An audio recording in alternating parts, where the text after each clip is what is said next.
नमस्कार साथियों, आज के इस सेशन में हम लोग आईएसओ 45001 2018 के बारे में डिटेल में बात करने वाले हैं। देखिए, इसका फर्स्ट एडिशन है। इसके पहले क्या होता था, हेल्थ और सेफ्टी का एक अलग से सीरीज़ था, वो था ओशास।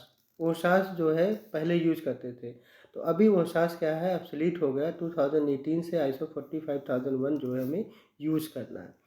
आईएसओ 45001 क्या है, occupational health and safety management system, उसकी रिक्वायरमेंट और गाइडेंस फॉर यूज़, कैसे इसको यूज़ करना है, इसके बारे में डिटेल में बात करता है। इसमें क्या है, टोटल 10 क्लासेस हैं।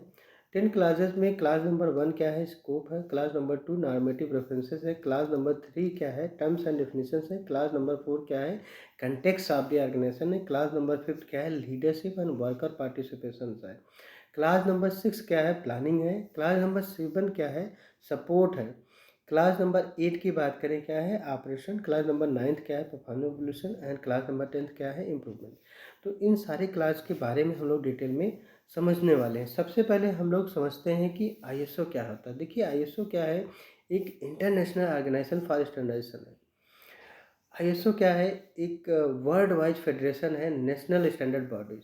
जो भी आईएसओ मेंबर बॉडीज हैं, उसका क्या है, एक वर्ल्ड वाइड फेडरेशन है। और जो कि क्या करता है, प्रिपेयर करता है इंटरनेशनल स्टैंडर्ड को। ठीक है, जो स्टैंडर्ड प्रिपेयर होता है, नॉर्मली जो है एक टेक्निकल कमेटी होती है, प्रोजेक्ट कमेटी होती है, जो कि स्टैंडर्ड को लिखती है। अब इस स्टैंडर्ड को, आईएसओ 45001 को जो है, प्रोजेक्ट कमेटी आईएसओ पीसी 283 283 जो प्रोजेक्ट कमेटी है, उन्होंने इसको इस स्टैंडर्ड को लिखा है।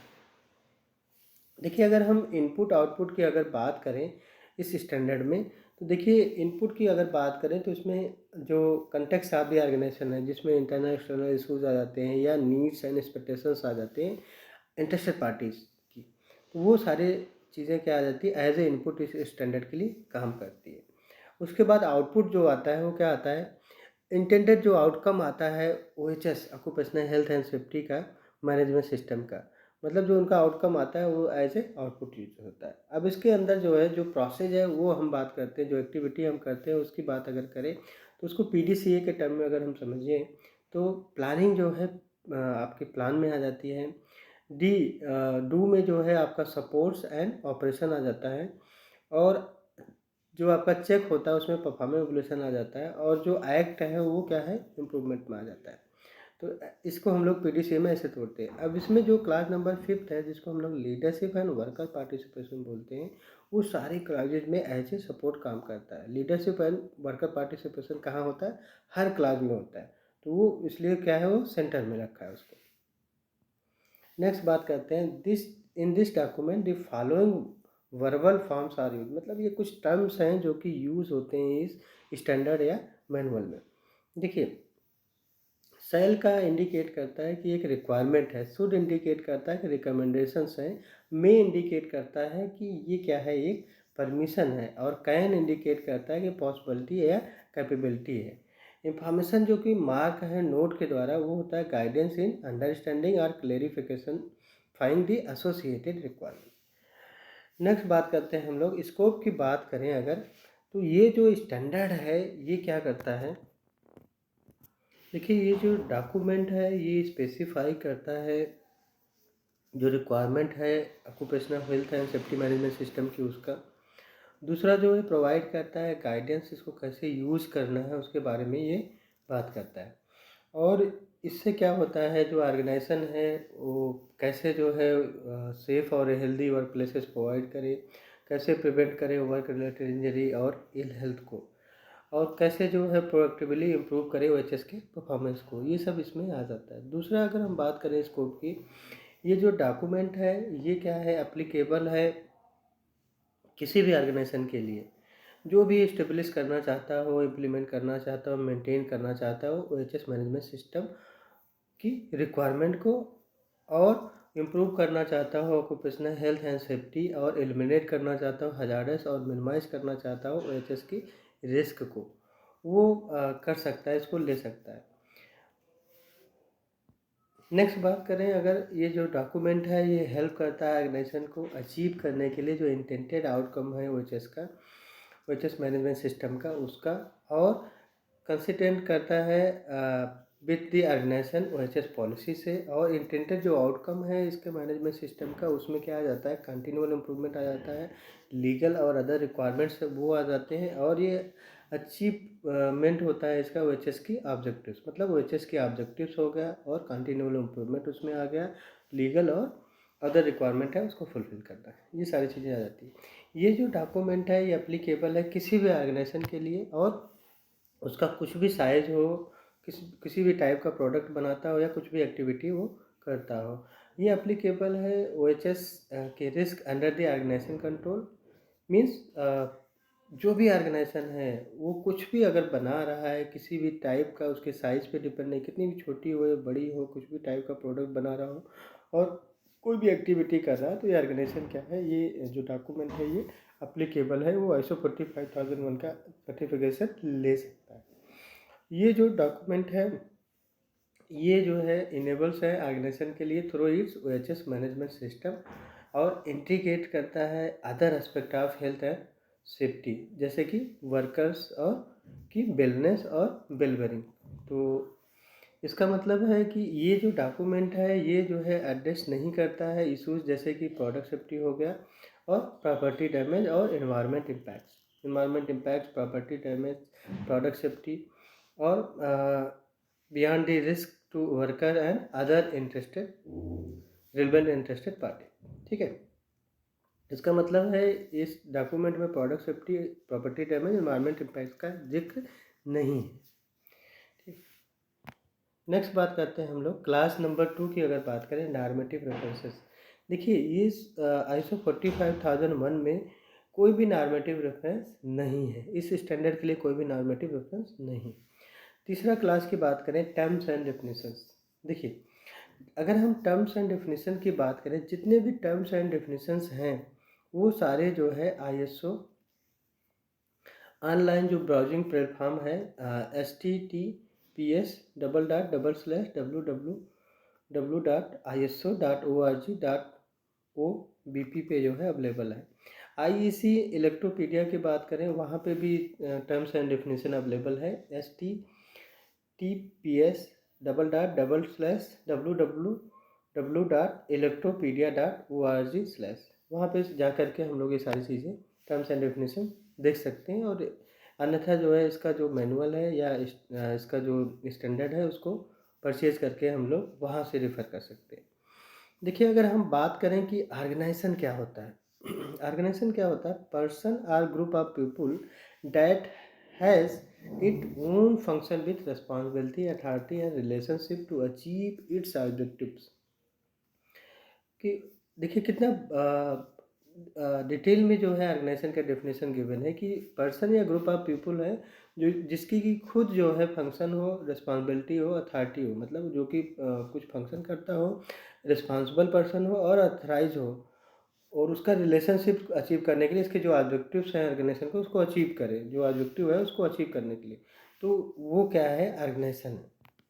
नेक्स्ट बात करते हैं,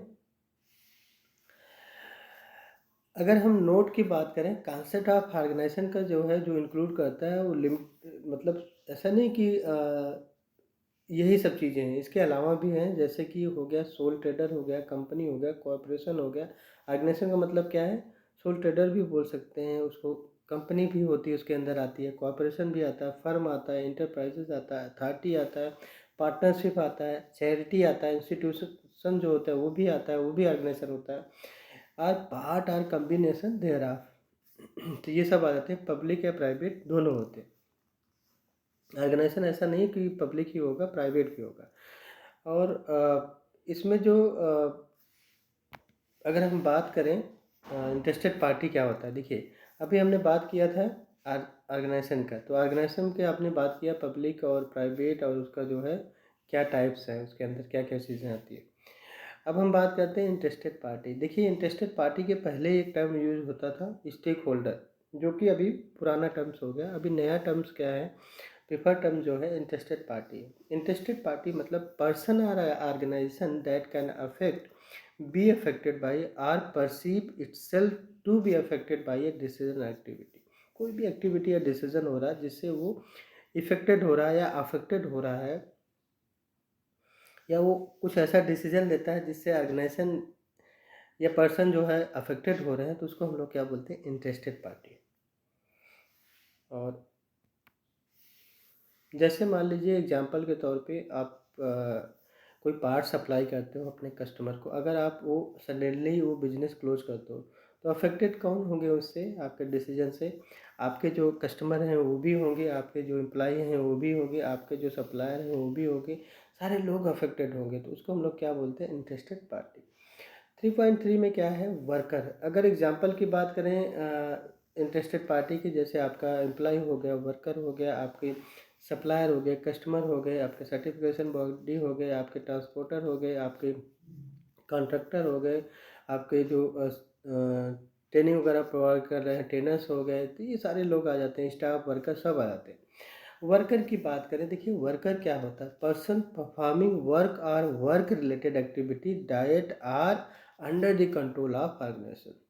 मतलब जो भी कुछ काम कर रहा हो या काम से रिलेटेड कुछ एक्टिविटी कर रहा हो, किसके अंदर, ऑर्गेनाइजेशन के अंदर, तो उसको हम लोग क्या बोलते हैं, वर्कर बोलते हैं। वर्कर की अगर बात करें, जो परफॉर्म कर रहा है वर्क या work related activity, various arrangement होता है, पेड हो सकता है वो या अनपेड हो सकता है जो वर्कर काम कर रहा है, रेगुलर या टेम्प्रोरी हो सकता है, इंटरमिटेंटली हो सकता है या सीजनली हो सकता है, पार्ट टाइम बेसिस भी हो सकता है या कैजुअली हो सकता है, ठीक है।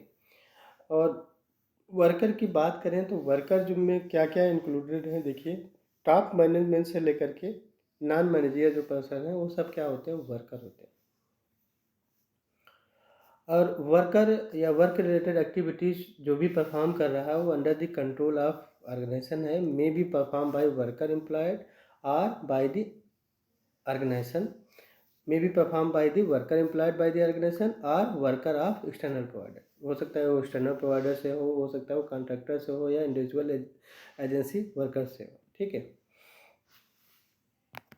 नेक्स्ट बात करते हैं हम लोग पार्टिसिपेशन और कंसल्टेशन की। देखिए पार्टिसिपेशन का मतलब क्या है, बहुत इंपॉर्टेंट टर्म्स है पार्टिसिपेशन। पार्टिसिपेशन का मतलब क्या है, इन्वॉल्वमेंट होना किसी भी डिसीजन मेकिंग में। डिसीजन मेकिंग में अगर आप इन्वॉल्व हो रहे हैं तो पार्टिसिपेशन है। तो पार्टिसिपेशन इंक्लूड करता है engaging health and safety committees and worker representatives where they exist. देखिए अब आपको क्या करना है, इन्वॉल्व होना है किसी भी डिसीजन मेकिंग में, तो वो आपका होगा पार्टिसिपेशन। लेकिन कंसल्टेशन है कि आप सीकिंग व्यू कर रहे हैं बिफोर मेकिंग ए डिसीजन, तो आप उसको देख रहे हो डिसीजन के पहले, तो वो क्या है, आपका कंसल्टेशन है। अगर कंसल्टेशन की बात करें, इंक्लूड करता है engaging health and safety committee and worker representative where exist, ठीक है। तो जैसे हेल्थ एंड सेफ्टी कमेटी है, तो उसमें अगर आप जो है बैठ रहे हो तो आपका क्या है, कंसल्टेशन है, ठीक है। अगर उसमें आप डिसीजन में इन्वॉल्व हो रहे हैं तो आप पार्टिसिपेट कर रहे हो। वर्क प्लेस की अगर हम लोग बात करें, वर्क प्लेस की डेफिनेशन क्या है, place under the control of organisation, जो ऑर्गेनाइजेशन के अंडर कंट्रोल में है, मतलब ऑर्गेनाइजेशन के अंदर आता है वो, और where person need to be or to go for work purpose, जहाँ पे लोग जो है या लोगों का समूह जो है काम करने के लिए जाता है, काम के पर्पज से जाते हैं, रहते हैं। देखिए अगर हम बात करें कॉन्ट्रैक्टर, तो कॉन्ट्रैक्टर क्या होते हैं, एक्सटर्नल जो ऑर्गेनाइजेशन होते हैं, मतलब कॉन्ट्रैक्टर क्या होगा, वो बाहर का होगा। तो एक्सटर्नल ऑर्गेनाइजेशन होते हैं, वो प्रोवाइड करते हैं सर्विस टू द ऑर्गेनाइजेशन, मतलब ऑर्गेनाइजेशन जो हमारी है ऑर्गेनाइजेशन, उसको सर्विस जो प्रोवाइड करता है उसको हम लोग क्या बोलते हैं, कॉन्ट्रैक्टर बोलते हैं। और जो कॉन्ट्रैक्टर होता है उसका एक एग्रीड स्पेसिफिकेशन टर्म्स है, डिफिनीशंस होता है के साथ, एक एग्रीमेंट होता है, साइन ऑफ। नेक्स्ट बात करें, कॉन्ट्रैक्टर आपका हो सकता है कि अगर उसकी सर्विसेज की बात करें, वो जैसे हो गया आपका कंस्ट्रक्शन एक्टिविटीज़ हो गए या कुछ आपका मैन पावर से रिलेटेड हो गया, तो ये सारी चीज़ें आ जाती हैं। नेक्स्ट बात करते हैं 3.8 में क्या गिवन है, रिक्वायरमेंट क्या होता है, नीड्स या एक्सपेक्टेशंस है जो स्टेटेड हो और जनरली इम्प्लाइड या ऑब्लिगेटरी हो। नेक्स्ट हम लोग बात करते हैं लीगल रिक्वायरमेंट, अदर रिक्वायरमेंट क्या होता है। देखिए लीगल रिक्वायरमेंट होता है requirement that an organisation has to and comply with and other requirement that an organization has to or chosen to comply with। देखिए, 2 रिक्वायरमेंट है, एक लीगल रिक्वायरमेंट, दूसरा क्या है अदर रिक्वायरमेंट। एक रिक्वायरमेंट ऐसा है जिसको तो आप कंप्लाई करना ही करना है, ठीक है? और जो अदर रिक्वायरमेंट्स हैं, वो ऑर्गेनाइजेशन का एक ऑप्शन होता है कि कंप्लाई करने का। मतलब लीगल रिक्वायरमेंट्स क्या है, मैंडेटरी रिक्वायरमेंट, अदर रिक्वायरमेंट क्या है, आपका ऑप्शन है, वो भी कंप्लाई करना चाहिए, ठीक है? नोट की बात करें, देखिए इसमें क्या है, for the purposes of this document legal requirement other requirement are those relevant to OHS management system. Legal requirement and other requirement included the provision in collective agreement. तो कलेक्टिव अग्रीमेंट है, legal requirement रहता है, उसके साथ साथ कुछ other requirement भी होती है। और legal requirement and other requirement included those that document determine the person who are worker representative in accordance with the law regulation collective agreement and practices। ठीक है, तो लॉ रेगुलेशंस, रूल रेगुलेशंस जो होते हैं और वो उसके अनुसार होना चाहिए। नेक्स्ट बात करते हैं मैनेजमेंट सिस्टम। मैनेजमेंट सिस्टम क्या होता है, सेट ऑफ इंटररिलेटेड और interacting element of an organisation to establish policy and objective and processes to achieve those objective. देखिए, मतलब सेट ऑफ इंटररिलेटेड एक्टिविटी या interacting element of an organisation जो कि establish करता हो पॉलिसी, ऑब्जेक्टिव और processes, उसको हम लोग क्या बोलते हैं, मैनेजमेंट सिस्टम बोलते हैं। मैनेजमेंट सिस्टम को हम लोग एड्रेस कर सकते हैं सिंगल डिसिप्लिनरी या सेवरल डिसिप्लिन के नाम से हम लोग बोल सकते हैं, ठीक है? और जो सिस्टम एलिमेंट्स हैं included in organisation structure, role, responsibility, planning, operation, performance evaluation और इम्प्रूवमेंट के नाम से बोल सकते हैं। नेक्स्ट बात करते हैं हम लोग, देखिए अगर हम बात करें तो स्कोप ऑफ मैनेजमेंट सिस्टम में included whole of organisation, specific identified function of organisation, specific and identified sector of organisation or one or more function across a group of organisation. Next बात करते हैं हम लोग occupational health and safety management system. OHS management system क्या होता है देखिए, उसको हम लोग क्या बोलते हैं, OHS को occupational health and safety management system. Management system are part of a management system use to achieve OHS policy. OHS policy जो है उसको अचीव करने के लिए जो सिस्टम बनाया गया है उसको हम लोग क्या बोलते हैं, OHS मैनेजमेंट सिस्टम बोलते हैं। देखिए, इंटेंडेड जो आउटकम है OHS मैनेजमेंट सिस्टम का वो क्या होता है, प्रिवेंट करना जो इंजरी है और इल हेल्थ है वर्कर्स का, ठीक है, और उनको प्रोवाइड करना सेफ और हेल्दी वर्क प्लेसेस। तो सबसे पहला काम है प्रिवेंट करना इंजरी और इल हेल्थ और प्रोवाइड करना safe and healthy work places, ठीक है। नेक्स्ट बात करते हैं हम लोग टॉप मैनेजमेंट। देखिए, टॉप मैनेजमेंट की बात करें तो पर्सन और group of people who direct and control the organisation at highest level. जो हाईएस्ट लेवल पे बैठा होगा वो क्या है, आपका टॉप मैनेजमेंट, और वो ऑर्गेनाइजेशन को कंट्रोल कर रहा है। इफेक्टिवनेस की बात करें तो देखिए क्या होता है, extend to which planned activities are realise. जो आपकी प्लान्ड एक्टिविटीज़ थी उसको अगर वो अचीव हो जाए, वो रियलाइज हो जाए, एंड प्लान रिजल्ट अचीव, जो भी आपने प्लान किया था वो अचीव हो जाए, उसको हम लोग क्या बोलते हैं, इफेक्टिवनेस। जो भी आपने प्लान किया था, मतलब प्लान वर्सेस एक्चुअल क्या है, आपका इफेक्टिवनेस है।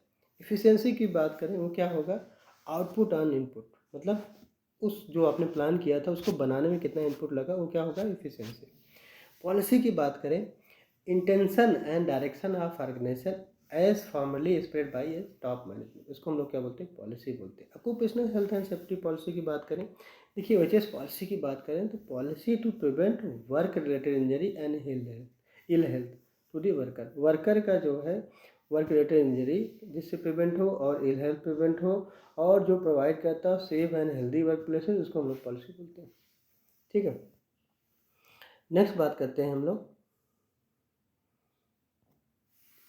ऑब्जेक्टिव क्या है, रिजल्ट टू बी अचीव, उसको बोलते हैं ऑब्जेक्टिव। नेक्स्ट बात करते हैं हम लोग occupational health and safety objective क्या होता है, OHS ऑब्जेक्टिव क्या है। OHS ऑब्जेक्टिव क्या है, objective set by organisation to achieve specific result consistent with the OHS policy. Injury and ill health की बात करें, देखिए एडवर्स इफेक्ट जो होता है ऑन फिजिकल, मेंटल और cognitive condition of a person, उसको हम लोग क्या बोलते हैं, एडवर्स मतलब गलत इफेक्ट जो होता है उसको हम लोग बोलते हैं इंजरी और इल हेल्थ। और जो एडवर्स इफेक्ट होता है उसको अगर उसमें इंक्लूड करें, ऑक्यूपेशनल डिसीजेज हो गया, इलनेस हो गया, डेथ हो गया, ये सारी चीज़ें आ जाती हैं। जो टर्म होता है इंजरी एंड इल हेल्थ, वो इम्प्लाइज करता है द प्रेजेंस ऑफ इंजरी और ill health either on their own or in combination. हो सकता है अकेले आता हो इंजरी या इल हेल्थ, या साथ साथ भी आते हैं। हजार्ड की बात करें, हजार्ड क्या होता है देखिए, source with a potential to cause injury and ill health, जिससे जो है आपका इंजरी या इल हेल्थ, आप बीमार हो सकते हो, उसको हम लोग क्या बोलते हैं, हजार्ड बोलते हैं। Hazard can include source with a potential to cause harm और hazardous situations or circumstances with the potential for exposure leading to injury and ill health। देखिए नेक्स्ट बात करते हैं रिस्क क्या होता है। इफेक्ट ऑफ अनसर्टेनिटी को हम लोग क्या बोलते हैं, रिस्क बोलते हैं। And effect is a deviation from expected positive और negative. Uncertainty is the state, even partially, of deficiency of information related to understanding knowledge of an event and its consequences अलगली। देखिए इफेक्ट ऑफ सर्टेनिटी को हम लोग क्या बोल रहे हैं, risk बोल रहे हैं। रिस्क देखिए, अगर आपका एडवर्स इफेक्ट दे रहा है तो आपके लिए क्या है, वो आपके लिए क्या है, वो रिस्क है। तो उसके साथ आपको रहना पड़ेगा, उसके लिए आपको कुछ करेक्टिव एक्शन लेना पड़ेगा रिस्क को मिनिमाइज करने के लिए। लेकिन रिस्क अगर आपको बेनिफिशियल इफेक्ट दे रहा है तो वो आपके लिए क्या है, अपॉर्चुनिटी है। और वो आपको क्या है, अपॉर्चुनिटी फॉर इम्प्रूवमेंट है, अपॉर्चुनिटी है आपके लिए। तो इसका मतलब रिस्क हमेशा जो है उसके दो इफेक्ट होते हैं, एक एडवर्स और बेनिफिशियल होते हैं। तो बेनिफिशियल आपके लिए, तो अगर आप रिस्क नहीं लेंगे तो आपको बेनिफिट नहीं मिलने वाले हैं। तो इसलिए जो है रिस्क हमेशा क्या है, दो टर्म्स आता है, पॉजिटिव और नेगेटिव। अगर रिस्क आपका एडवर्स इफेक्ट में है तो उसमें भी हमें क्या है, कुछ एक्शन लेना पड़ेगा उस रिस्क को कम करने। तो इसका मतलब है रिस्क जीरो नहीं हो सकता, उसको हम मिनिमाइज कर सकते हैं उस पर एक्शन लेकर के। नेक्स्ट बात करते हैं occupational health and safety risk की बात। OHS रिस्क क्या होता है, जो combination of likelihood of occurrence of work related hazardous event or exposure and severity of injury and ill health. कितना सीवियर है, कितना सीवियर है आपकी इंजरी या इल हेल्थ, वो कैन होता है event can caused by events or exposure, उसको हम लोग क्या बोलते हैं, OHS रिस्क। OHS अपॉर्चुनिटी की बात करें, circumstances or set of circumstances that can lead to improvement of OHS performance. Competence की बात करें, देखिए कंपिटेंस की बात करें तो ability to apply knowledge and skill to achieve intended result, उसको हम लोग क्या बोलते हैं, कंपिटेंस। डॉक्यूमेंटेड इंफॉर्मेशन की बात करें, information required to be controlled and maintained by organisation and the medium on which is contained, उसको हम लोग क्या बोलते हैं, documented information. Documented information can be any format and media and from any sources. Documented information can refer to management system included related process and information created in order for the organization to operate document. Evidence of result achieved, उसको हम लोग क्या बोलते हैं, records बोलते हैं। Next बात करते हैं प्रोसेस क्या होता है। देखिए प्रोसेस क्या होता है, set of interrelated or interacting activities which transform input into output, उसको हम लोग प्रोसेस बोलते हैं। प्रोसीजर क्या होता है, एक स्पेसिफाइड वे होता है कैरीड आउट एन एक्टिविटी और प्रोसेस। स्पेसिफाइड वे को हम लोग क्या बोलते हैं, प्रोसीजर बोलते हैं। मतलब कोई भी एक्टिविटी या प्रोसेस को कैरीड आउट करने के लिए जो स्पेसिफाइड प्रोसीजर होता है, वे होता है, रास्ता होता है, उसको हम लोग प्रोसीजर बोलते हैं। परफॉर्मेंस क्या है, मेजरेबल रिजल्ट्स, ठीक है, उसको हम लोग क्या बोलते हैं, परफॉर्मेंस बोलते हैं। नेक्स्ट बात करते हैं हम लोग OHS परफॉर्मेंस। OHS परफॉर्मेंस क्या होता है, performance related to effectiveness of the prevention of injury and ill health and workers and provision of safe and healthy work places, उसको हम लोग क्या बोलते हैं, OHS का परफॉर्मेंस।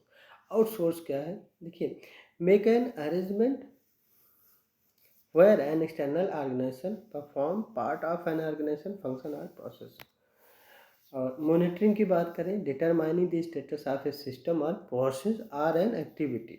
मेजरमेंट की बात करें, process to determine a value, उसको हम लोग क्या बोलते हैं, मेजरमेंट। ऑडिट की बात करें, ऑडिट क्या होता है, देखिए ISO 45001 में ऑडिट क्या है, systematic, independent and documented process are obtaining for obtaining audit evidences and evaluating it objectively to determine the extent to which the audit criteria are fulfilled। मतलब एक सिस्टमेटिक इंडिपेंडेंट डॉक्यूमेंटेड प्रोसेस है जो कि carried out करता है क्या objective evidences, उसको हम लोग क्या बोलते हैं, ऑडिट बोलते हैं। देखिए नेक्स्ट बात करते हैं कन्फर्मिटी, मतलब उसका जो फुलफिल है, रिक्वायरमेंट को फुलफिल करे उसको हम लोग क्या बोलते हैं, कन्फर्मिटी। नॉन कन्फर्मिटी है कि रिक्वायरमेंट को फुलफिल नहीं करता है। इंसिडेंट है occurrence arising out of or in the course of work that could or does result in a injury और इल हेल्थ। देखिए अगर हम बात करें इंसिडेंट का, देखिए कोई भी जैसे अकरेंस हो रहा है arising out of or in course of, मतलब इनके कारण से हो सकता है, जो भी कुछ काम आप कर रहे हैं उससे कुछ अगर जो है कोई अकरेंस हो रहा है और उसका रिजल्ट जो है इंजरी और इल हेल्थ हो रहा है, उसको हम लोग क्या बोलते हैं, इंसिडेंट बोलते हैं। इंसिडेंट जहाँ पे इंजरी या इल हेल्थ अकर होता है उसको हम लोग कभी कभी एक्सीडेंट भी बोलते हैं। इंसिडेंट जहाँ पे कोई इंजरी नहीं हो रहा है, इल हेल्थ नहीं हो रहा है, बट एक पोटेंशियल है कि वो हो सकता है, उसको हम लोग नियर मिस या नियर हिट या क्लोज कॉल कहते हैं। तो मतलब नियर मिस नियर इस हिट या क्लोज कॉल के नाम से भी ये जाना जाता है, नियर मिस। ठीक है। देखिए although there can be one or more non-conformity related to an incident can also occur where there is a non-conformity या नो नॉन कन्फर्मिटी, मतलब जहाँ पे भी कोई नॉन कन्फर्मिटी ना हो वहाँ पे भी कोई इंसिडेंट हो सकता है। करेक्टिव एक्शन की बात करें, action to eliminate the causes of ये नॉन कन्फर्मिटी और an event to prevent recurrence. देखिए इसका मतलब करेक्टिव एक्शन क्या है, मतलब action to eliminate the causes, causes को एलिमिनेट कर दे। अब नॉन कन्फर्मिटी, जो नॉन कन्फर्मिटी है उसके कॉजेज को एलिमिनेट कर दे, या जो है इंसिडेंट करे एंड प्रिवेंट करे रिकरेंस, या उसका रिकरेंस को जो है रिकरेंस को प्रिवेंट कर दे। रिकरेंस वो करेक्टिव एक्शन है कि दोबारा से वो ना हो। ठीक है। नेक्स्ट बात करते हैं कंटिन्यूअल इम्प्रूवमेंट। देखिए recurring activity to enhance performance, तो उसको हम लोग क्या बोलते हैं, कंटिन्यूअल। रिकरिंग एक्टिविटी मतलब एक्टिविटी हमें कुछ अगर करते हैं हम, उससे जो है हम क्या करें, इम्प्रूवमेंट करें, फिर अगेन जो है इसको सस्टेन करें, फिर जो है एक्टिविटी करें उसको इम्प्रूव करें, फिर जो है उसको सस्टेन करें, फिर करें, तो उसको हम लोग क्या बोलते हैं, recurring activity to enhance performance. Next बात करते हैं हम लोग क्लास नंबर 4 की बात करते हैं। देखिए क्लास नंबर 4 क्या है, कंटेक्स्ट ऑफ द ऑर्गेनाइजेशन। मतलब क्लास नंबर 1 हमारा स्कोप हो गया, क्लास नंबर 2 नॉर्मेटिव रेफरेंस हो गया, क्लास नंबर 3 आपका टर्म्स एंड डिफरेंसेस हो चुका। अब क्लास नंबर 4 की बात करते हैं। क्लास नंबर 4 में देखिए क्या है, पहला सब क्लासेस है 4.1 करके, understanding the organisation and its context. इसकी बात करें तो जो ऑर्गेनाइजेशन है उसको डिटरमाइन करना है, इंटरनल और एक्सटर्नल इशूज़ क्या हैं और उसका पर्पस क्या है, वो क्या इफेक्ट कर सकते हैं, इनका क्या आउटकम है। ठीक है, OHS मैनेजमेंट सिस्टम से रिलेटेड क्लास, मतलब इसमें आ जाता है कि ऑर्गेनाइजेशंस जो हैं, जो आपके पास इंटरनल और एक्सटर्नल इशूज़ है, मतलब इंटरनल इशूज़ आ गया, इशूज़ रिलेटेड टू जैसे आपका डिपार्टमेंट आ गया, प्रोसेस आ गया ऑर्गेनाइजेशन के अंदर ही, और जैसे आपका कुछ नीड्स उससे रिलेटेड जो है आपका जो इश्यूज़ है, जैसे मान लीजिए कि आपको जो है टाइमली जो है डिपार्टमेंट में वर्क नहीं हो पा रहा है, टाइम से आप आ नहीं पा रहे हैं, कंपनी में लोग ऑफिस में नहीं आ रहे हैं, ज़्यादातर लीव मार रहे हैं, तो ये सारी चीज़ें इश्यूज़ आ सकते हैं कल्चर से रिलेटेड। नेक्स्ट बात करते हैं क्लास नंबर 4.2 की, जो कि understanding the needs and expectations of worker and other interested party. तो इसमें क्या होता है कि नीड्स क्या है और एक्सपेक्टेशंस क्या है वर्कर या हमारे जो इंटरेस्टेड पार्टीज़ हैं, जो जैसे हमारे स्टाफ हो गए, वर्कर हो गए, हमारे सप्लायर हो गए, कस्टमर हो गए, सर्टिफिकेशन बॉडीज़ हैं, लीगल रिक्वायरमेंट्स के बॉडीज़ हैं, उन सारे की क्या रिक्वायरमेंट है और क्या उनकी एक्सपेक्टेशंस है, क्या नीड्स है। इसमें क्या करना है, organisation shall determine the other interested parties in addition to worker that are relevant to HS management system. और इसमें क्या करना है, डिटरमाइन करना है रिलेवेंट नीड्स क्या हैं और एक्सपेक्टेशंस क्या है, ठीक है, वर्कर और अदर इंटरेस्टेड पार्टीज़ का। इसमें नीड्स एंड एक्सपेक्टेशंस जो है could become legal requirement and other requirements. Next बात करते हैं क्लास नंबर 4.3 का। 4.3 क्या बोलता है, determining the scope of OHS management system. OHS management system का जो है स्कोप क्या है, बाउंड्रीज क्या है, एप्लीकेबिलिटीज़ क्या है OHS मैनेजमेंट सिस्टम का। देखिए, जब आप स्कोप डिफाइन करने जाते हो तो आपको कंसीडर करना है 4.1 जो है, जैसे स्टैंडर्ड इंटरनल इशूज़ क्या है ऑर्गेनाइजेशन का, और 4.2 जो है रिक्वायरमेंट्स क्या है, आपके नीड्स एंड एक्सपेक्टेशंस क्या है इंटरेस्टेड पार्टी और वर्कर के, और आपको जो है एक प्लान्ड आप परफॉर्म करना वर्क रिलेटेड एक्टिविटीज़ क्या है उसको भी अकाउंट में रखना है। तो इन सब के लिए जो है स्कोप जो है आपका अवेलेबल है एज ए डॉक्यूमेंटेड इन्फॉर्मेशन, मतलब ये सब का एक क्या होना चाहिए, एज ए डॉक्यूमेंटेड इन्फॉर्मेशन होना चाहिए स्कोप का। नेक्स्ट बात करते हैं 4.4 में क्या है, OHS मैनेजमेंट सिस्टम। देखिए, क्लास नंबर 4 का एक सब क्लास है 4.4 करके, मतलब चौथा सब क्लास है जो कि बोलता है OHS management system. OHS management system में क्या आ जाता है आपका, आपको जो है ऑर्गेनाइजेशन जो है अगर आप हैं तो आपको क्या है, इस्टेब्लिश करना, इम्प्लीमेंट करना, मेंटेन करना है, कंटिन्यूअली इम्प्रूव आप एंड OHS मैनेजमेंट सिस्टम। उसमें इंक्लूड करना है प्रोसेस नीडेड क्या है, उनका इंटेक्शंस क्या है, उनके हिसाब से क्या डॉक्यूमेंट रिक्वायरमेंट है, ठीक है। नेक्स्ट बात करते हैं क्लास नंबर 5। तो इसमें 4.4 में और क्या आ जाता है, आपका मैनुअल आ गया, प्रोसीजर आ गया, टर्टल डायग्राम आ गया, सारी चीज़ें आ जाती है 4.4 में। अब हम बात करते हैं क्लास नंबर 5। देखिए, आपका जो है 4 क्लास हो गया, हम 5वें क्लास में आ गए। 5वां क्लास क्या है, लीडरशिप एंड वर्कर पार्टिसिपेशन। देखिए अगर हम बात करें लीडरशिप एंड वर्कर पार्टिसिपेशन का, तो इसमें एक सब क्लास है 5.1 करके, जो बोलता है लीडरशिप एंड कमिटमेंट की बात करता है। तो लीडरशिप एंड कमिटमेंट की बात करें तो टॉप मैनेजमेंट आ जाते हैं। देखिए, टॉप मैनेजमेंट जो है वो डिमॉन्स्ट्रेट करता है लीडरशिप और कमिटमेंट का, किसके रिस्पेक्ट में, with respect to OHS management system. उसमें सबसे पहले क्या काम करता है वो, सबसे पहले एक ओवरऑल रिस्पॉन्सिबिलिटी लेता है और अकाउंटेबिलिटी लेता है prevention of work related injury और इल हेल्थ का, और एक प्रोविज़न प्रोवाइड करता है कि जिससे जो है सेफ़ और हेल्दी वर्क प्लेसेस और उनसे रिलेटेड एक्टिविटीज़ की। दूसरा, इंश्योर करता है कि OHS की जो पॉलिसी है रिलेटेड जो ऑब्जेक्टिव्स हैं वो इस्टेब्लिश हुई है हो जाए और कंपैटिबल हो जो कि ऑर्गेनाइजेशन के स्ट्रेटजिक डायरेक्शन से, और इंश्योर करता है integration of OHS management system का। और टॉप मैनेजमेंट क्या है, इंश्योर करता है कि रिसोर्सेज नीडेड क्या है इस्टेब्लिश करने के लिए, इम्प्लीमेंट करने के लिए और मेंटेन करने के लिए OHS मैनेजमेंट सिस्टम की रिक्वायरमेंट को। टॉप मैनेजमेंट जो है कम्युनिकेट करता है importance of effectiveness OHS management जो है उसका, और उसके जो है कंफर्म करना OHS मैनेजमेंट सिस्टम की रिक्वायरमेंट को। इंश्योर करता है OHS मैनेजमेंट सिस्टम की और अचीव करता है उसके आउटकम क्या है, और डायरेक्ट करता है, सपोर्ट करता है जो पर्सन जो है कंट्रीब्यूट कर रहे हैं effective of OHS management system का। इंश्योर करता है और प्रमोट करता है कंटिन्यूअल इम्प्रूवमेंट को। सपोर्ट करता है अदर रिलेवेंट जो मैनेजमेंट रोल है वो डिमॉन्स्ट्रेट करें, leadership applies to area of responsibility. Develop करता है leading and promoting a culture in the organisation. And जो है वो क्या करता है इसमें, प्रोटेक्टिंग करता है वर्कर को from reprisals and when reporting incident hazard risk and opportunities, ठीक है। मतलब उस लोगों वर्कर को क्या है, प्रोटेक्ट करता है। और नेक्स्ट जो है इंश्योर करता है ऑर्गेनाइजेशन को और इस्टेब्लिश करता है, इम्प्लीमेंट करता है process for consultation and participation of worker के लिए। सपोर्ट करता है, इस्टेब्लिश करता है and function of health and safety committee, जो सेफ्टी कमेटी होता है उसको सपोर्ट करते हैं। नेक्स्ट है 5.2 करके, इसमें एक दूसरा सब क्लॉज है 5.2 करके OHS पॉलिसी।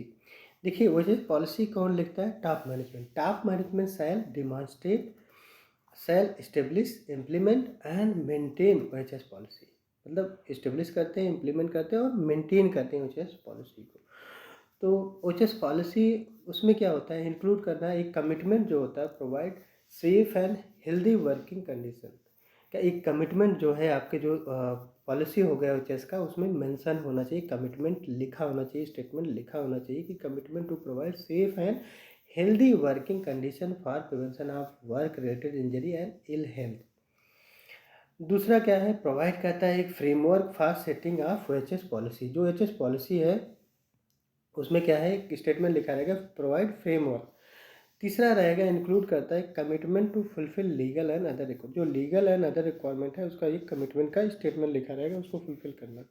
और जो आपकी OHS पॉलिसी होगी उसमें इंक्लूड होगा एक commitment to eliminate hazards and reduce OHS risk. उसमें इंक्लूड होगा एक कमिटमेंट का continual improvement of OHS management system. आपकी जो पॉलिसी होगी OHS का उसमें इंक्लूड होगा एक कमिटमेंट क्या, consultation and participation of worker and where they exist worker representative का। ठीक है, नेक्स्ट बात करते हैं हम लोग OHS पॉलिसी में जो है पॉलिसी कैसा होगा। देखिए, वो अवेलेबल होना चाहिए डॉक्यूमेंटेड इंफॉर्मेशन, ऐसे कम्युनिकेट होना चाहिए विद इन दी ऑर्गेनाइजेशन में, और अवेलेबल होना चाहिए इंटरेस्टेड पार्टी को एज अप्रोप्रिएट, और वो क्या होना चाहिए, रिलेवेंट एंड अप्रोप्रिएट होना चाहिए। नेक्स्ट बात करते हैं, इसमें एक सब क्लास है 5.3 करके। 5.3 में क्या है, तीसरा सब क्लास है 5वें क्लास का, organisational role responsibilities and authorities. देखिए, टॉप मैनेजमेंट वो जो है क्या करता है, इंश्योर करता है रिस्पॉन्सिबिलिटी किसकी क्या है और अथॉरिटी क्या होगी। ठीक है, उनके रिलेवेंट रोल के लिए, मतलब OHS मैनेजमेंट सिस्टम से रिलेटेड उनका जो रोल है उसके हिसाब से किसकी रिस्पॉन्सिबिलिटी होगी और किसकी अथॉरिटी होगी, और टॉप मैनेजमेंट जो है इंश्योर करता है। जब हम बात करते हैं रिस्पॉन्सिबिलिटी और अथॉरिटी की, ये can be assign ultimately top management still accountable for the functioning of OHS management system. जो कि देखिए, मेन जो होल सोल रिस्पॉन्सिबिलिटी होती है वो टॉप मैनेजमेंट की होती है, फिर भी वो कुछ रिस्पॉन्सिबिलिटी और अथॉरिटी को असाइन करता है। ठीक है, उसमें क्या होता है, top management shall assign the responsibility और authority for ensuring that OHS management system जो है वो कंफर्म कर रहा है कि रिक्वायरमेंट ऑफ ISO 45001 के जो डॉक्यूमेंट की रिक्वायरमेंट है उसको कंफर्म कर रहा है कि नहीं, इंश्योर कर रहा है कि नहीं, फुलफिल कर रहा है कि नहीं, और रिपोर्ट कर रहा है OHS की परफॉर्मेंस जो है मैनेजमेंट सिस्टम को टॉप मैनेजमेंट को हो रही है कि नहीं, ये सारी चीज़ें।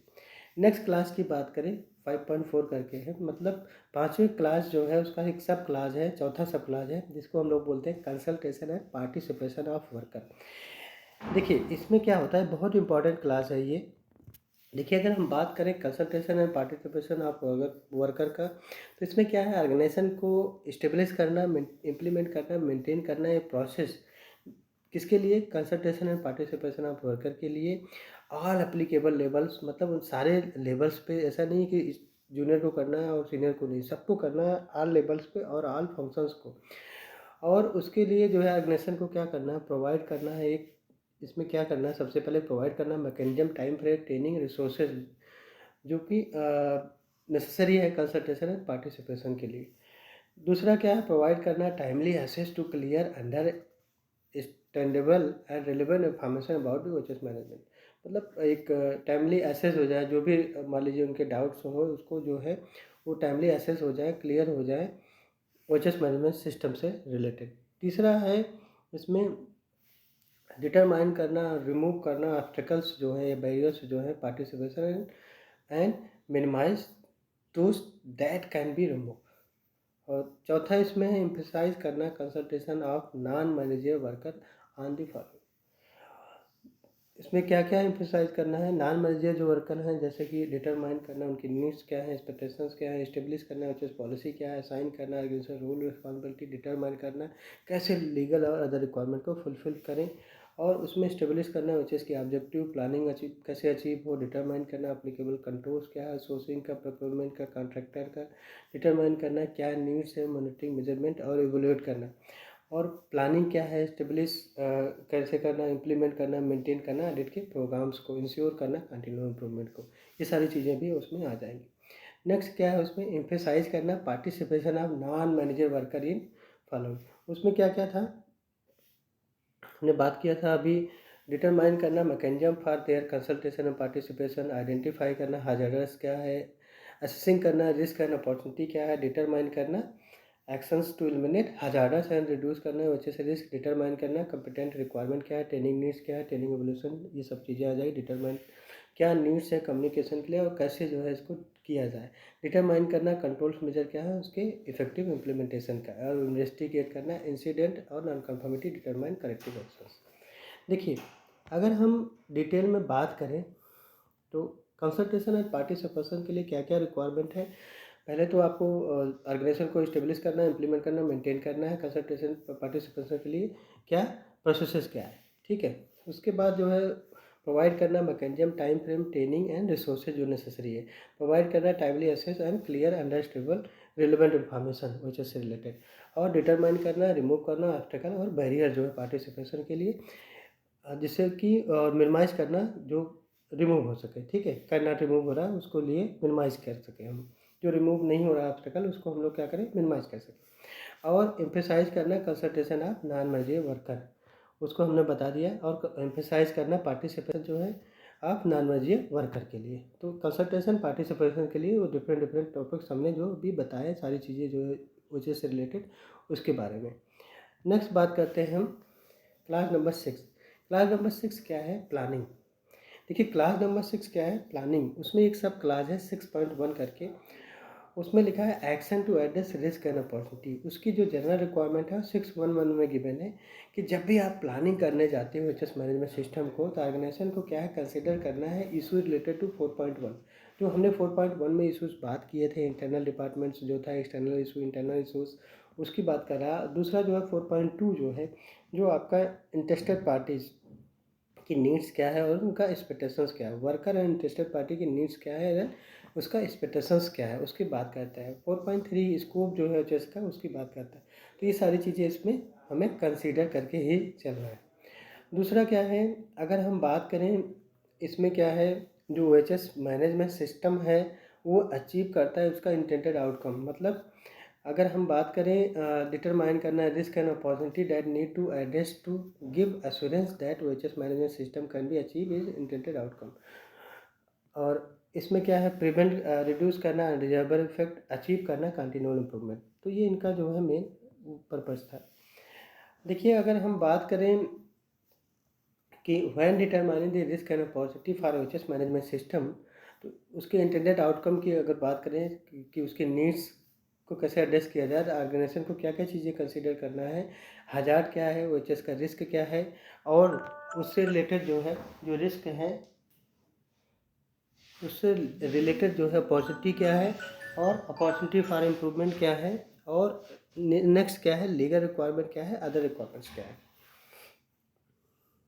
नेक्स्ट हम लोग बात करते हैं ऑर्गेनाइजेशन को मेंटेन करना documented information on risk and opportunity से रिलेटेड जो है, और प्रोसेसेस और एक्शन नीडेड क्या है, determining addressing risk and opportunity का। देखिए इसमें एक सब क्लास है 612 करके, हजार्ड आइडेंटिफिकेशन है, assessment of risk and opportunity, जिसको हम लोग हीरा भी बोलते हैं।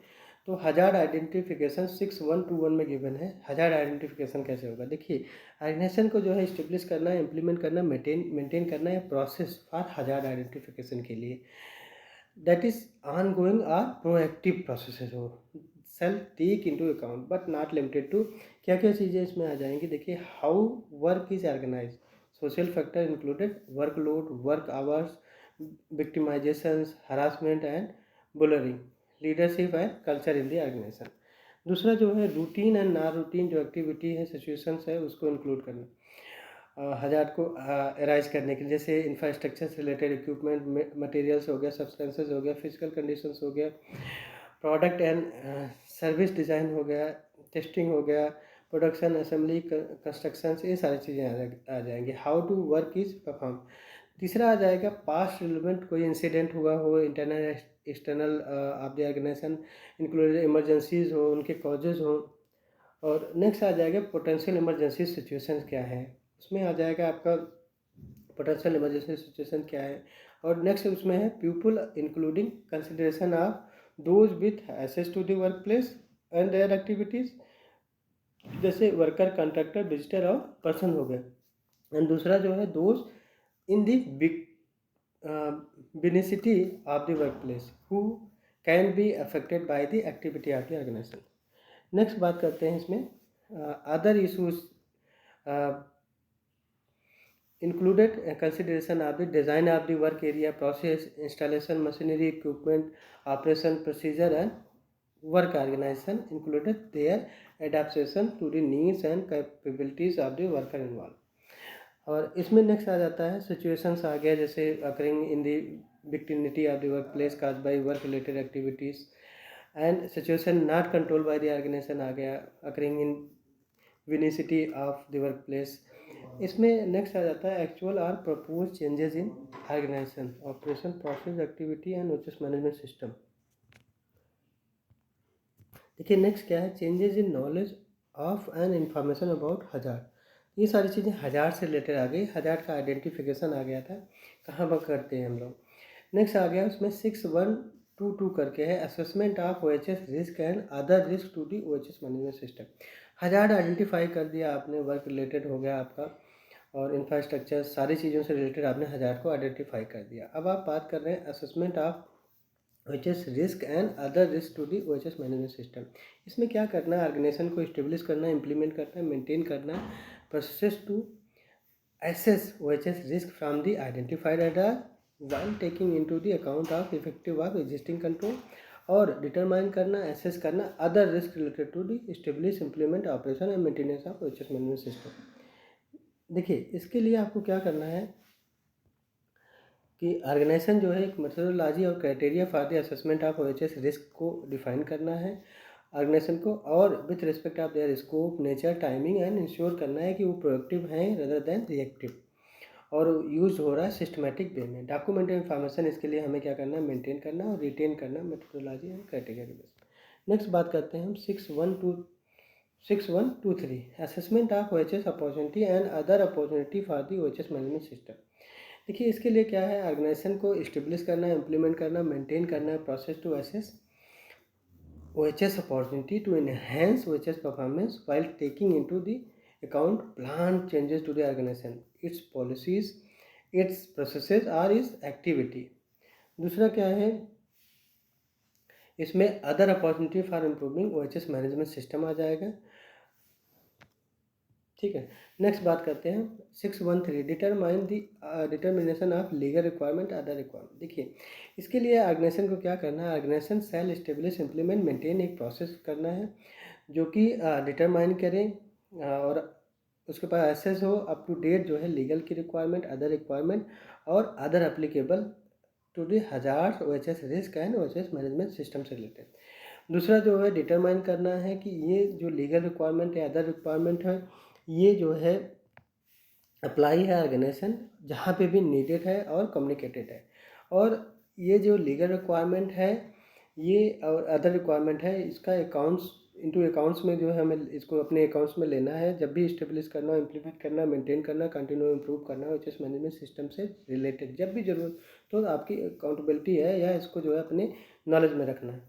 ऑर्गेनाइजेशन को मेंटेन करना, रिटेन करना एक document information of legal requirement and other requirement को, और ये अपडेटेड होना चाहिए, रिफ्लेक्टेड होना चाहिए कोई भी चेंजेस अगर हुआ है। Legal requirement other requirement can result in risk and opportunity for organisation. ठीक है, तो रिस्क एंड अपॉर्चुनिटी के तौर पर ये होगा, अगर नहीं फुलफिल होगा तो हमारे लिए क्या है, ऑर्गेनाइजेशन के लिए क्या है, रिस्क है, अगर फुलफिल आप करते हैं तो आपके लिए अपॉर्चुनिटी है। नेक्स्ट बात करते हैं 614 प्लानिंग एक्शन। देखिए ऑर्गेनाइजेशन को क्या करना है, प्लान करना है, action to address risk and opportunity, action to address legal and other requirement, action to address prepare and respond to emergency situation. अब क्या करना है, नेक्स्ट ऑर्गेनाइजेशन को प्लान करना है how to integrate implement the action into the OHS management system and processes, and next how to evaluate the effectiveness of these action। तो इसकी बात कर रहे हैं प्लानिंग ऑफ एक्शन। नेक्स्ट इसमें क्लास है 6.2 करके OHS objective and planning to achieve that. इसमें एक सब क्लास है, देखिए छठे क्लास का दूसरा सब क्लास है 6.2 जिसमें OHS occupational health and safety के ऑब्जेक्टिव क्या है और कैसे उसको अचीव किया जाए। उसमें एक सब क्लास है 621 करके OHS की ऑब्जेक्टिव्स के बारे में ही डिटेल में बात करेगा। 621 करके organisation shall establish OHS objective at relevant function and level in order to maintain continually improve OHS management system OHS performance के लिए। ऑब्जेक्टिव क्या है, OHS मैनेजमेंट का सिस्टम कैसा है और उसका परफॉर्मेंस क्या है। अब देखिए ऑब्जेक्टिव की बात करें, वो क्या करेगा, be consistent with the OHS policy, OHS policy से कंसिस्टेंट होना चाहिए, मेजरेबल होना चाहिए, और वो सबको जो है अकाउंट में होना चाहिए किसके, ऑर्गेनाइजेशन के। ठीक है, नेक्स्ट बात करते हैं हम लोग, मॉनिटर होना चाहिए और कम्युनिकेटेड होना चाहिए और अपडेटेड होना चाहिए एज अप्रोप्रिएट। इसमें एक सब क्लास है 622 करके, planning to achieve OHS objective. अब जो OHS ऑब्जेक्टिव है आपका, वो कैसे उसको अचीव किया जाए। When planning how to achieve its OHS objective, the organisation shall determine करना what will be done and what resources will be, क्या रिक्वायरमेंट है, क्या ज़रूरत, क्या करना है, क्या रिक्वायरमेंट है, कौन करेगा और कब करेगा और कब ये कंप्लीट होगा, इसका रिजल्ट क्या आएगा, और ये कैसे जो है इसमें जो रिजल्ट्स आएगा या कुछ इंडिकेटर्स मॉनिटर हम लोग करेंगे, उसको कैसे जो है हम लोग एक्शन लेंगे, OHS के ऑब्जेक्टिव को अचीव करने के लिए क्या एक्शन लेंगे। और इन सब का जो है हमें क्या करना है, डॉक्यूमेंटेड इन्फॉर्मेशन रिटेन करना, मेंटेन करना और रिटेन करना है। ठीक है, OHS ऑब्जेक्टिव पे और प्लानिंग टू अचीव देम पे। नेक्स्ट बात करते हैं क्लास नंबर 7 की बात करते हैं। देखिए क्लास नंबर 7 क्या है, सपोर्ट्स है। सपोर्ट की बात करें, इसमें आ जाता है सबसे पहले एक सब क्लास आता है 7.1 करके, रिसोर्सेज। रिसोर्सेज की बात करें तो ऑर्गेनाइजेशन को क्या करना है, डिटरमाइन करना, प्रोवाइड करना है resources needed for establishment, implement, maintenance and continual improvement of the OHS management system. देखिए ऑर्गेनाइजेशन को डिटरमाइन करना, प्रोवाइड करना है रिसोर्सेज, क्या ज़रूरत है, किसके लिए, एस्टेब्लिशमेंट के लिए, इम्प्लीमेंट के लिए, मेंटेनेंस के लिए, कंटिन्यूअल इंप्रूवमेंट के लिए OHS मैनेजमेंट सिस्टम की रिक्वायरमेंट को।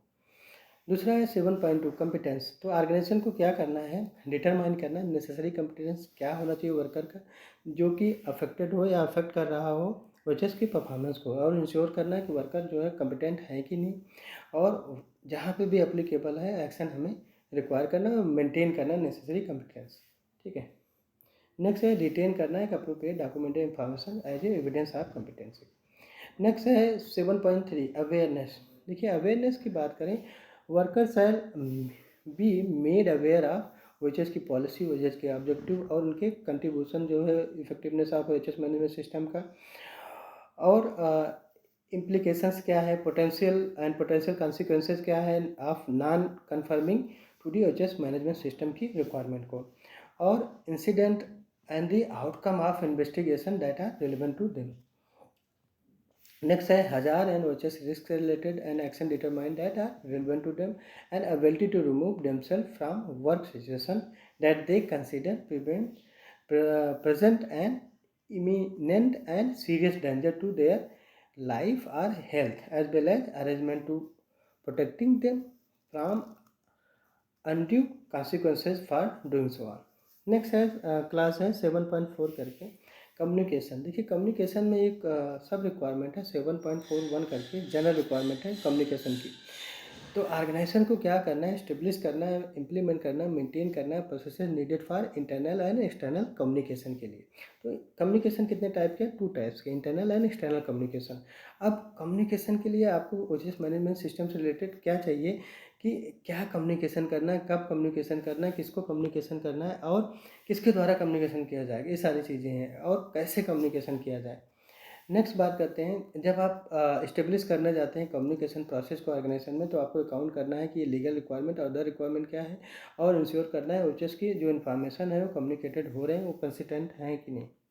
नेक्स्ट बात करते हैं 7.42 करके, इंटरनल कम्युनिकेशन क्या है। देखिए इंटरनल कम्युनिकेशन क्या होता है, इंटरनल कम्युनिकेशन है information related to OHS management system हो गया among the various levels of the function of the organisation included changes to OHS management system क्या है वो आप ऑर्गेनाइजेशन में बताएंगे। इंश्योर करना कम्युनिकेशन जो प्रोसेसेज है वर्कर, और कंट्रीब्यूट करना कंटिन्यूअल इंप्रूवमेंट के लिए। एक्सटर्नल कम्युनिकेशन की बात करें, कम्युनिकेशन जो इन्फॉर्मेशंस है वो relevant to OHS management system से रिलेटेड क्या है, ऑर्गेनाइजेशन को कम्युनिकेट करना है।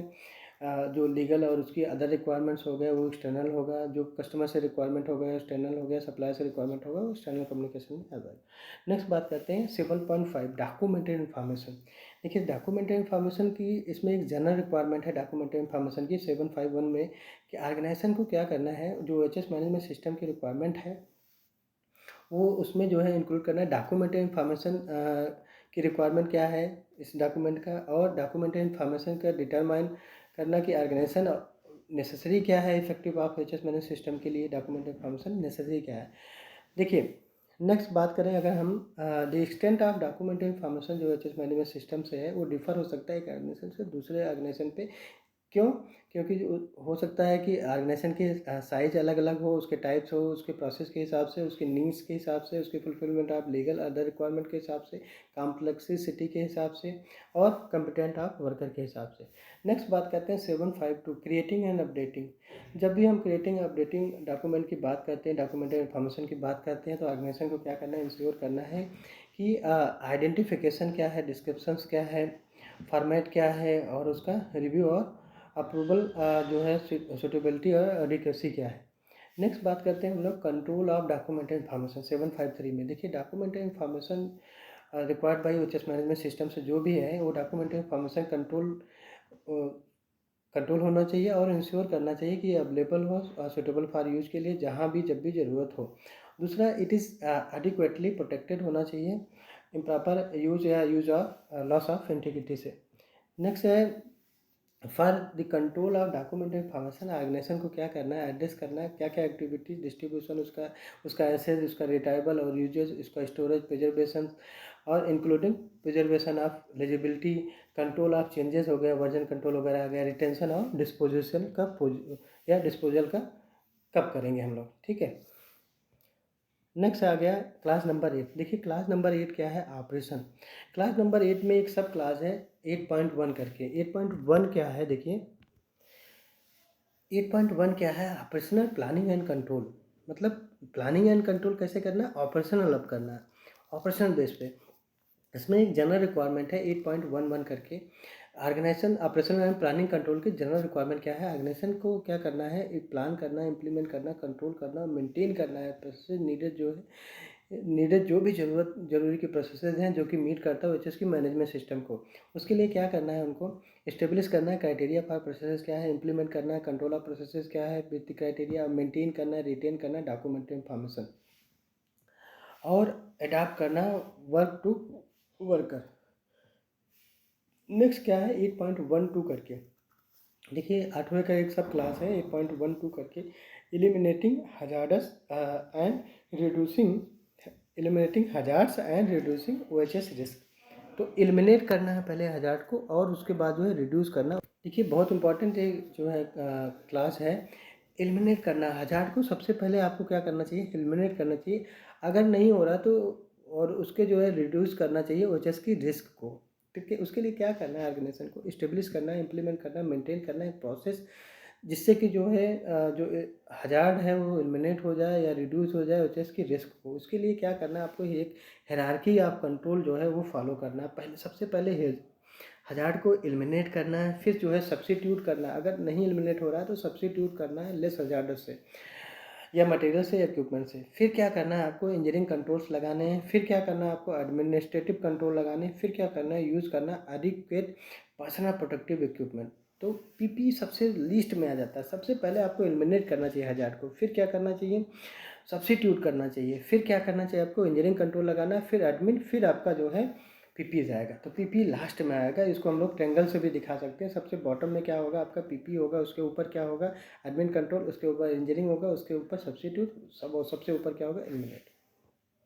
नेक्स्ट बात करते हैं 813 management of changes. Management of changes की बात करें तो ऑर्गेनाइजेशन को क्या करना है, इस्टेब्लिश करना है प्रोसेस जो है इंप्लीमेंट और कंट्रोल करेगी जो plan temporary and permanent changes है वो इम्पैक्ट हो एचएस परफॉर्मेंस रिलेटेड। उससे क्या हो, न्यू प्रोडक्ट इंक्लूड क्या करना है, उसमें क्या क्या चेंजेस आएंगे। जैसे मान लीजिए कोई न्यू प्रोडक्ट हो, कोई सर्विसेज हो, कोई प्रोसेस हो, कोई चेंजेस आप एग्जिस्टिंग प्रोडक्ट सर्विसेज हो उससे रिलेटेड, वर्क प्लेस का लोकेशन हो, सराउंडिंग हो, वर्क प्लेस का कंडीशन हो, ऑर्गेनाइजेशन हो, इक्विपमेंट हो, वर्क फोर्स हो, ये सब changes related to legal other requirement हो, चेंजेस इन नॉलेज और information about hazard and OHS management system या development in knowledge and technology की बात हो। तो ये मैनेजमेंट ऑफ चेंजेस को कैसे हम लोग मैनेज करना है, तो उसके लिए ऑर्गेनाइजेशन को क्या करना है, रिव्यू करना है, कॉन्सिक्वेंसेस क्या है, अनइंटेंडेड चेंजेस जो हुआ है और टेकिंग एक्शन करना है मिटिगेट करने के लिए एनी एडवर्स इफेक्ट जो है as necessary. Changes can result in risk and opportunity. मतलब कुछ भी चेंजेस है तो उसका कुछ ना कुछ रिस्क होगा, कुछ ना कुछ अपॉर्चुनिटी होगी, ठीक है। 814 की बात करें वो क्या है, प्रोक्योरमेंट। इसमें एक जनरल रिक्वायरमेंट है 8141 करके, वो प्रोक्योरमेंट की जनरल रिक्वायरमेंट है। इसमें ऑर्गेनाइजेशन को क्या करना है, इस्टेब्लिश करना है, इंप्लीमेंट करना है, मेंटेन करना है process control of procurement of product and services in order to ensure their conformity to its OHS management system. Next है 8142, कॉन्ट्रैक्टर की बात करता है। देखिए कॉन्ट्रैक्टर में क्या है, ऑर्गेनाइजेशन को क्या करना है, कॉन्ट्रैक्टर के लिए एक कोऑर्डिनेट करना है इस प्रोक्योरमेंट प्रोसेस क्या है कॉन्ट्रैक्टर का, इन ऑर्डर टू आइडेंटिफाई करना हजार्ड और एसेस करना है कंट्रोल दी ओएचएस रिस्क। उसमें क्या करना है, आपको एराइज करना है क्या क्या चीज़ें, कॉन्ट्रैक्टर की एक्टिविटी क्या है और ऑपरेशन क्या है, उससे ऑर्गेनाइजेशन को क्या इम्पैक्ट होगा, ऑर्गेनाइजेशन की एक्टिविटी ऑपरेशन क्या इम्पैक्ट होगा कॉन्ट्रैक्टर पे, और कॉन्ट्रैक्टर जो है एक्टिविटीज़ क्या है, operations that impact other interested party in work place. इसके लिए ऑर्गेनाइजेशन को क्या करना है, इंश्योर करना है कि रिक्वायरमेंट ऑफ वर्चेस मैनेजमेंट सिस्टम के मीट हो रही कि नहीं कॉन्ट्रैक्टर द्वारा और उनके वर्कर के द्वारा, और ऑर्गेनाइजेशन प्रोक्योरमेंट जो प्रोसेसेस है वो डिफाइंड है, अप्लाई हो रहा है occupational health and safety criteria for selection of contractor में वो डिफाइंड हो रहा है कि नहीं। नेक्स्ट क्लास की बात करें 8143 है। 8143 जो है वो क्या बोलता है, आउटसोर्सिंग की बात करता है। देखिए आउटसोर्सिंग में क्या है, ऑर्गेनाइजेशन को जो है इंश्योर करना है आउटसोर्सिंग फंक्शन और प्रोसेसेस कंट्रोल के लिए क्या है, और ऑर्गेनाइजेशन को इंश्योर करना है इस आउटसोर्सिंग अरेंजमेंट जो है consistent with legal requirement other requirement वो अचीव हो रहा है कि नहीं, उसका इंटेंडेड आउटकम क्या है, और type and degree of control जो है अप्लाइड हो रहा है फंक्शन और प्रोसेसेस के लिए कि नहीं, वो डिफाइंड है विथिन ओएसएस मैनेजमेंट सिस्टम में कि नहीं, इसकी बात करता है। इसमें जो है एक नेक्स्ट क्लास है 8.2 करके, इमरजेंसी प्रिपेयरनेस एंड रिस्पॉन्सेस, जिसको हम लोग ईपीआर भी बोलते हैं या कहीं पे ईआरपी बोलते हैं। ईपीआर क्या है, emergency preparedness and responsibility. Organisation को क्या करना है, स्टेब्लिश करना, इम्प्लीमेंट करना, मेंटेन करना process needed to prepare and respond to potential emergency situation as identified included. देखिए इसमें क्या करना है, ऑर्गेनाइजेशन को इस्टेब्लिश करना, इंप्लीमेंट करना, मेंटेन करना process needed to prepare and respond to potential emergency. कोई भी इमरजेंसी है, पोटेंशियल इमरजेंसी है, उसके लिए सिचुएशन क्या क्या है और उसको कैसे करना है। देखिए इस्टेब्लिश करना एक plan respond to emergency situation के लिए including provision of first aid. दूसरा क्या करना है, प्रोवाइड करना है, जैसे मान लीजिए कोई भी इमरजेंसी सिचुएशन होता है तो सबसे पहले आपको फर्स्ट एड प्रोवाइड करना है, उसका एक प्रोविजन होना चाहिए। प्रोवाइड करना है ट्रेनिंग फॉर प्लान रिस्पांस और periodically testing and exercising the plan response capability, evaluating करना performance as necessary, revision the plan response include करना after testing and in particular after the occurrence of emergency situation. Communicate करना, provide करना relevant information क्या है worker का और उनकी duties की, उनकी रिस्पॉन्सिबिलिटी की। कम्युनिकेट करना relevant information contractor visitor emergency response services government authority as appropriated and local community क्या है, taking into account the needs and capability of all relevant interested parties क्या है, और इंश्योर करना their involvement appropriate in the development of plan responses. इसके लिए organisation को क्या करना है, एक मेंटेन करना, रिटेन करना document information on processes and plan for responding to potential emergency situations. देखिए नेक्स्ट क्लास की बात करें, क्लास नंबर 9 है, क्या है, परफॉर्मेंस एवोल्यूशन। क्लास नंबर 9 क्या है, परफॉर्मेंस एवोल्यूशन। उसमें एक सब क्लास है monitoring measurement analysis and performance evaluation, और इसकी एक जनरल रिक्वायरमेंट 911 में गिवन है। Monitoring measurement analysis and performance evolution की जनरल रिक्वायरमेंट 911 में गिवन है। उसके लिए क्या है, कंडीशन क्या है, ऑर्गेनाइजेशन को क्या करना है, स्टेब्लिश करना, इंप्लीमेंट करना, मेंटेन करना processes for monitoring measurement analysis and performance evolution. उसके लिए ऑर्गेनाइजेशन को क्या डिटरमाइन करना है कि क्या ज़रूरत है, what needed to be monitor and measurement, क्या ज़रूरत है, और दूसरा जो है मेथड क्या है मॉनिटरिंग मेजरमेंट एनालिसिस और परफॉर्मेंस एवोल्यूशन का जो अप्लीकेबल हो, और इंश्योर करना वैलिड रिजल्ट क्या है, उसका क्राइटेरिया क्या है against which organisation will evaluate is OHS performance, और when the monitoring and measuring shall be perform, when the result from monitor and measurement shall be analyse evaluate and communicated. इसके लिए organisation को evaluate करना है OHS का performance और determine करना effectiveness of OHS management system का। देखिए ऑर्गेनाइजेशन को क्या करना है, इंश्योर करना है मॉनिटरिंग मेजरमेंट इक्विपमेंट की कैलिब्रेटेड है कि नहीं, वेरीफाइड है कि नहीं as applicable, and is in use है कि नहीं, मेंटेन हो रहा है कि नहीं एज अप्रोप्रिएट। नेक्स्ट बात करते हैं ऑर्गेनाइजेशन को रिटेन करना appropriate document information as evidence of the result of monitoring measurement analysis and performance evolution का। इसका सबका एक डॉक्यूमेंट इन्फॉर्मेशन चाहिए और रिटेन करना है, रिकॉर्ड रखना है, और maintain and the maintenance calibration verification of measuring equipment, जो मेजरिंग इक्विपमेंट है उसका कैलिब्रेशन वेरिफिकेशन ये सब रखना है, मेंटेनेंस करना। नेक्स्ट आ गया क्लास नंबर 912 करके evolution of compliance. Evolution of compliance की बात करें, देखिए कंप्लायंस 612 में आपने डिफाइन किया था, अभी 912 में आप क्या करेंगे, 613 में आपने डिफाइन किया, 912 में क्या करेंगे, इवोल्यूशन करना है कंप्लायंस का। इसके लिए ऑर्गेनाइजेशन को क्या करना है, इस्टेब्लिश करना है, इंप्लीमेंट करना है, मेंटेन करना है प्रोसेस जो है for evaluating compliances with legal and other requirement. उसके लिए ऑर्गेनाइजेशन को क्या करना है, डिटरमाइन करना है फ्रीक्वेंसी क्या होगा, मेथड क्या होगा इवोल्यूशन के लिए कंप्लायंस का, और इवेल्यूएट करना कंप्लायंस को, उसमें एक्शन जो नीडेड होगा वो लेना, मेंटेन करना नॉलेज और अंडरस्टैंडिंग क्या होगा कंप्लायंस का स्टेटस, लीगल और अदर रिक्वायरमेंट का, रिटेन करना है डॉक्यूमेंटेड इन्फॉर्मेशन ऑफ कंप्लायंस के रिजल्ट का। नेक्स्ट क्लास की बात करें, क्लास नंबर जो है 9.2 करके इंटरनल ऑडिट है। देखिए इसमें एक इंटरनल ऑडिट की जनरल रिक्वायरमेंट गिवन है 921 करके। उसमें क्या करना है, ऑर्गेनाइजेशन को कंडक्ट करना है internal audit at plan internal to provide information on whether OHS management system. देखिए ऑर्गेनाइजेशन को क्या करना है, कंडक्ट करना है इंटरनल ऑडिट प्लान इंटरवल पे, और मतलब OHS मैनेजमेंट का से रिलेटेड जो इन्फॉर्मेशन है उसके लिए। इसमें क्या करना होगा, उसको कंफर्म करना है, जो ऑर्गेनाइजेशन है कंफर्म करने के लिए कराती है इंटरनल ऑडिट कि जो ऑर्गेनाइजेशन की ओन रिक्वायरमेंट क्या है OHS मैनेजमेंट से सिस्टम से रिलेटेड, OHS पॉलिसी से ऑब्जेक्टिव से रिलेटेड, और रिक्वायरमेंट जो है जो इस डॉक्यूमेंट ISO 45001 की रिक्वायरमेंट क्या है उसको फुलफिल करने के लिए। दूसरा जो है, जो OHS मैनेजमेंट सिस्टम है उसका इंफॉर्मेशन के लिए।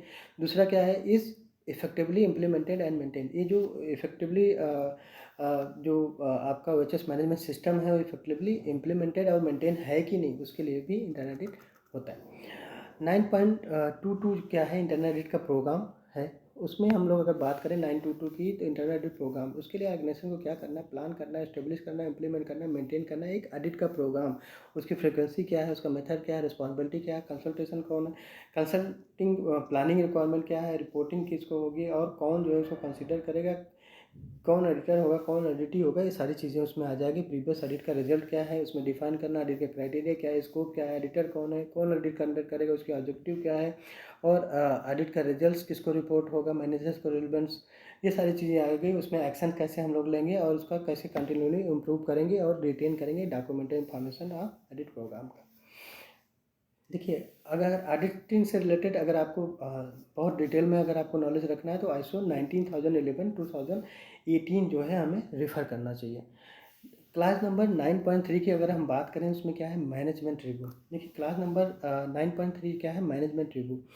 देखिए अगर हम मैनेजमेंट रिव्यू की बात करें तो इसमें क्या आता है, टॉप मैनेजमेंट आ जाता है। टॉप मैनेजमेंट को रिव्यू करना है ऑर्गेनाइजेशन के OHS मैनेजमेंट सिस्टम से रिलेटेड प्लान इंटरवल पे, इंश्योर करना है कि जो इसकी कंटिन्यूइंग सुटेबिलिटी है, एडिक्वेसी है, इफेक्टिवनेस है, वो मेंटेन हो रहा है कि नहीं।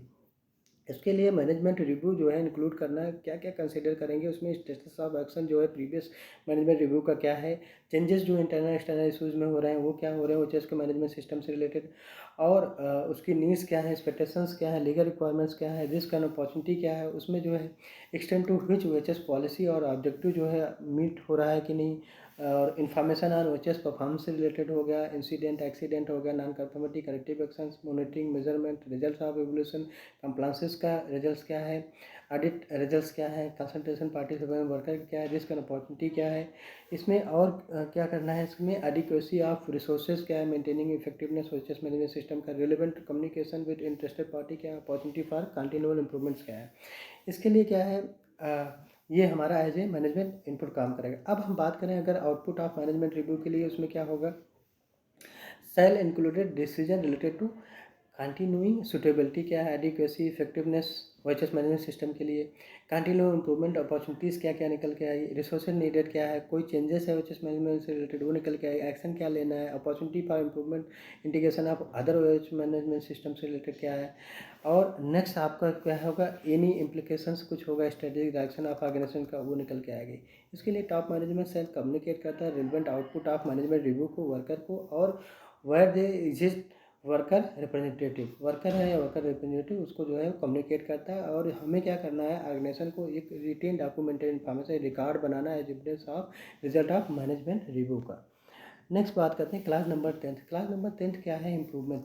देखिए इसमें 10.1 करके है, इम्प्रूवमेंट की जनरल रिक्वायरमेंट है कि ऑर्गेनाइजेशन को जो है क्या करना, डिटरमाइन करना अपॉर्चुनिटी फॉर इम्प्रूवमेंट क्या है, और इम्प्लीमेंट करना नेसेसरी एक्शन कैसे है टू अचीव करने के लिए जो इंटेंटेड आउटकम है ओएचएस मैनेजमेंट सिस्टम से रिलेटेड।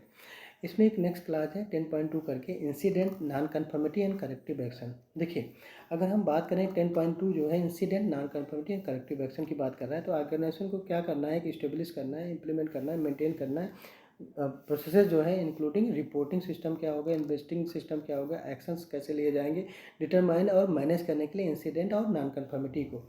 इसके लिए क्या करना है, वहन एन इंसिडेंट और नॉन कन्फर्मिटी अकर होगा तो ऑर्गेनाइजेशन को क्या करना है, सबसे पहले रिएक्ट करना है टाइमली जो है उस इंसिडेंट या नॉन कन्फर्मिटी पे। मतलब उसमें क्या करना है, आपको एक्शन लेना है, कंट्रोल करना है, उसको करेक्ट करना है, डील करना है कॉन्सिक्वेंसेस के। अब दूसरा क्या करना है, आपको इवेल्युएट करना है with the participants of worker, सबको इन्वॉल्वमेंट करना है, अदर जो इंटरेस्टेड पार्टीज हैं उनको इन्वॉल्वमेंट करना है। और उनके जो है करेक्टिव एक्शन के लिए क्या है, नीड्स क्या है, need for corrective action, eliminate करने के लिए रूट कॉज को क्या नीड्स है, और इंसिडेंट और नॉन कन्फर्मिटी जो भी है उसको जो है दोबारा करना है, उसके लिए क्या करना है आपको, उसके लिए आपको इन्वेस्टिगेट करना है इंसिडेंट का, और उसके बाद जो डिटरमाइन करना है कॉजेज़ क्या है, डिटरमाइन करना सिमिलर इंसिडेंट कभी अकर हुआ तो उससे रिलेटेड क्या काउंटर मेजर आपने लिया था, वो सारी चीज़ें आ जाएगी। नेक्स्ट बात करने हैं, रिव्यू करना है existing assumptions of OHS risk को, अदर रिस्क को, और डिटरमाइन करना है, इम्प्लीमेंट करना है कोई एक्शन नीडेड है अगर, जैसे कि इंक्लूडिंग करेक्टिव एक्शंस हो गया, ठीक है। और in accordance with the hierarchy of controls, hierarchy of controls क्या लगाएंगे, जैसे हमने बात किया सर, सब्स्टिट्यूट, एलिमिनेट सब्स्टिट्यूट, और इंजीनियरिंग कंट्रोल, एडमिन कंट्रोल और पीपीज। तो नेक्स्ट बात करते हैं हम लोग assess of OHS risk and other relate to the new or change hazard period to action takens. Next क्या है, रिव्यू करना है इफेक्टिवनेस, जो भी आपने एक्शन लिया है, एक्शन टेकन लिया है, उसको इफेक्टिवनेस रिव्यू करना है। कोई चेंजेस अगर है ओएचएस मैनेजमेंट सिस्टम से रिलेटेड उसको चेंज करना है, और जो है अगर नेसेसरी है तो इन सब के लिए आपको क्या करना है, एक डॉक्यूमेंटेड इन्फॉर्मेशन रिटेन करना है। नेचर ऑफ इंसिडेंट के लिए, नॉन कन्फर्मिटी के लिए, सब्सिक्वेंस कोई एक्शन लिया है आपने, रिजल्ट ऑफ जो एनी एक्शन या करेक्टिव एक्शन आपने इफेक्टिवनेस के लिए लिया है, तो उसका एक रिटेन डॉक्यूमेंटेड इन्फॉर्मेशन हमें बनाना है। ऑर्गेनाइजेशन को क्या करना है, कम्युनिकेट करना है डॉक्यूमेंटेड इन्फॉर्मेशन जो रिलेवेंट है वर्कर्स को, और जहाँ पे वो विजिट करते हैं, या वर्कर रिप्रेजेंटेटिव को, या अदर जो रिलेवेंट इंटरेस्टेड पार्टी है। देखिए, नेक्स्ट बात करते हैं क्लास नंबर 10.3 का, वो क्या है, कंटिन्यूअल इंप्रूवमेंट। कंटिन्यूअल इंप्रूवमेंट की बात करें अगर हम, तो ऑर्गेनाइजेशन को क्या करना है, एक कंटिन्यूअली इंप्रूव करना है suitability, adequacy and effectiveness of OHS management system के लिए। उसके कैसे करेंगे continue improvement, by enhancing OHS performance के लिए प्रमोट करेंगे, कल्चर जो है सपोर्ट करे ओएचएस मैनेजमेंट सिस्टम को, प्रमोट करेंगे पार्टिसिपेशन ऑफ वर्कर का इन इम्प्लीमेंटिंग एक्शंस, और कम्युनिकेट करेंगे relevant result of continual improvement को वर्कर को और उनके रिप्रेजेंटेटिव को, या और मेंटेन करेंगे, रिटेन करेंगे document information evidence of continual improvement के। साथियों, आज के सेशन में इतना ही। Thank you very much. Please like और सब्सक्राइब कर देना चैनल को। Thank you very much. Thank you.